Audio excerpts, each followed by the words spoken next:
Swiss logarithm के अंदर दो टर्म इस्तेमाल होती हैं, एक है जी करेक्टरिस्टिक और एक है मेंटीसा। ये क्या चीजें हैं, इस पे हम बात करते हैं आज। देखें, जब हमने लॉग की डेफिनेशन बयान की थी तो हमने बात की थी जी के लेट्स से हम सिंपली कहते हैं जी log is the opposite of exponent, is the reverse of exponent. चलें इस तरह करें, log is the reverse of exponent. अब ये क्या मतलब हुआ इससे, यानी अगर आप सिंपली देखें कि हम कहते हैं let's say exponent is the shortest shorthand of multiplication, 4 raised to power 3 is equal to 64। इसी तरह से आप कहते हैं जी 10 raised to power 3 is equal to 1000। ठीक है, यहां तक हमें बात समझ आती है।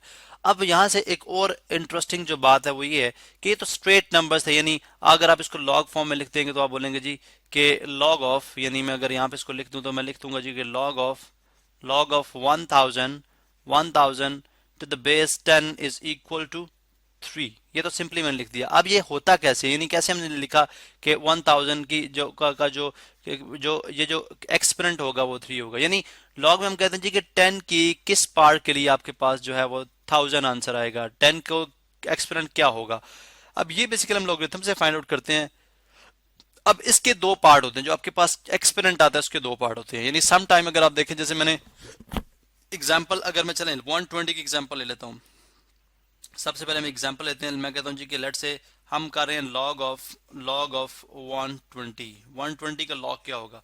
हम बड़ा सिंपली इसको अंडरस्टैंड करते हैं विद बेस 10। ठीक है, विद बेस 10, ये लॉग ऑफ 120 विद बेस 10 क्या होगा। हमने देखा जी कि हम अगर इसको चले 120 इज इक्वल टू, मैं लिखता हूँ 120 is equal to 10 multiply by 10, because base हमने 10 रखनी है इसलिए मैं 10 से कर रहा हूँ। 10 मल्टीप्लाई 10 इज 100, यानी 1 आ गया। अब अगर मैं मल्टीप्लाई बाय 10 करूंगा तो वो 1000 हो जाएगा। इसका मतलब है 10 की मुझे वो पार लेनी है कि जिससे अगर मैं ये 100 को मल्टीप्लाई करूं, ठीक है, तो वो मेरे पास आंसर 120 है। वो तो लेट्स से वो पावर है 0.078। लेट्स से ये पावर अगर आप कैलकुलेट करें तो ये एग्जैक्टली यही पावर होगी। तो अब हमने यहाँ से देखा कि अगर मैं यहाँ पे एक्सपोनेंट, आप जानते हैं बेसिस सेम हो तो एक्सपोनेंट ऐड हो जाते हैं, तो ये बन जाएगा 10 की पावर 1 प्लस 1 2, तो 2 प्लस 1.078 2.078।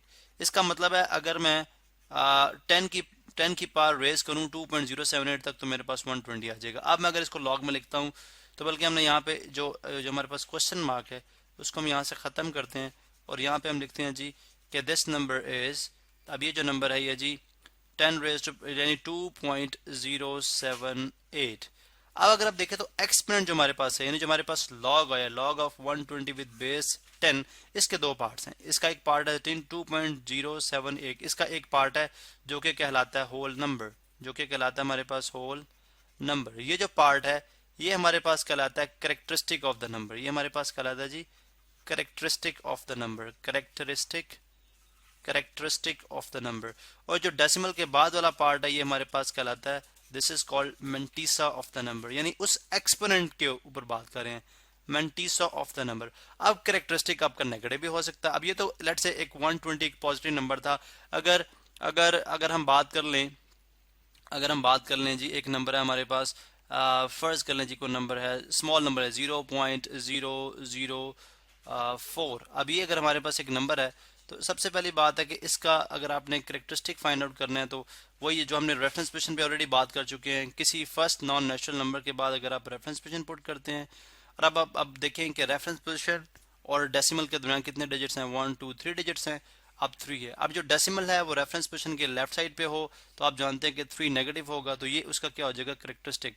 ठीक है, और इसी तरह से अगर एग्जैक्टली आप मालूम करना चाहते हैं इसका मेंटीसा भी समवट जो भी इसका वो नंबर होगा, लेकिन करेक्टरिस्टिक इसका क्या होगा, नेगेटिव। तो यहाँ से हमें बात समझ आई कि करेक्टरिस्टिक कैन बी नेगेटिव। मैं यहाँ पे लिख सकता हूँ जी कि characteristic can be negative, characteristic negative भी हो सकता है। इसी तरह से हम ये भी बात करते हैं जी कि अगर करेक्टरिस्टिक मालूम करना है या मेंटीसा करेक्टरिस्टिक मालूम करना चाह रहे हैं तो करेक्टरिस्टिक मालूम करने का एक तरीका ये भी है कि जब गिवन नंबर को साइंटिफिक नोटेशन में लिखते हैं, आप साइंटिफिक नोटेशन क्या, जैसे 120 है, अभी 120 की ही बात करते हैं। अगर मैं 120 को साइंटिफिक नोटेशन में लिखूं, मुझे इस तरह से लिखना होगा b multiply by 10 raise to power n, where b should be like b की जो वैल्यू है वो 1 से लेके आपकी 9 तक होनी चाहिए। इससे यानी ये नेचुरल नंबर से लेस देन 10 होना चाहिए। आप करते हैं फर्स्ट नेचुरल नंबर आपका 1 है, तो आपने 1 के बाद यहाँ पे यानी आपने पॉइंट को शिफ्ट किया, यानी ये जो आपके पास डेसिमल 120 के बाद है इसको आपने शिफ्ट किया यहाँ तक, तो ये आ गया 1.2 मल्टीप्लाई बाय 1.20 कर ले, 1.20 मल्टीप्लाई बाय, अब आप देखें 10 रेज़ टू पावर कितनी है आपने, अगर डेसिमल आपका जो है वो लेफ्ट साइड पे शिफ्ट कर जाए, लेफ्ट साइड पे शिफ्ट कर जाए तो आपकी पावर पॉजिटिव होगी, और कितनी पॉजिटिव होगी, जितने उन दो डेसिमल के दरमियान डिजिट्स होंगे 1 2। तो इस पे डिटेल लेक्चर्स मौजूद हैं। 1.20 इंटू 10 रेज़ टू पावर 2, तो जो 10 की पावर आती है, जो 10 का एक्सपोनेंट होगा, ठीक है, साइंटिफिक नोटेशन में वो करेक्टरिस्टिक कहलाएगा। एक तरीका तो आपके पास ये भी है करेक्टरिस्टिक फाइंड आउट करने का। अब इसमें भी देखें तो बेसिकली वो यही बात बता रहा है कि जो 10 बेस, जो कि आप कॉमन लॉगरिथम के अंदर बेस रखते हैं 10, ठीक है, वो बेस अगर आपके पास जो है उसकी पार्ट देखी जाती है कि कितने टाइम में वो आपके पास 10 रेज़ टू पावर 10, आपको पता ही 10 मल्टीप्लाई बाय 10 आपको 100 दे देता है। तो यहाँ तक तो आपके पास एक जो है वो नंबर आ जाता है जो कि एग्जैक्ट नंबर है 100, लेकिन 10 की पावर 20 पे आप कोई होल नंबर नहीं ले सकते, यानी मजीद इसको 120 तक ले जाने के लिए आप 100 को 10 की किसी होल नंबर पार्ट से मल्टीप्लाई नहीं करेंगे, बल्कि आप किसी फ्रैक्शनल पार्ट से मल्टीप्लाई करके आप इसको जो है वो 120 तक लेके जाते हैं। तो इसका मतलब है कि जो करेक्टरिस्टिक है वो तो आपका जो है by converting the number into scientific notation, यानी उस नंबर को साइंटिफिक नोटेशन में कन्वर्ट करने से आ जाता है, लेकिन जो जो फ्रैक्शनल पार्ट है जो कि मेंटीसा है वो आप फाइंड आउट करते हैं बाय यूजिंग लॉगरिथमिक टेबल।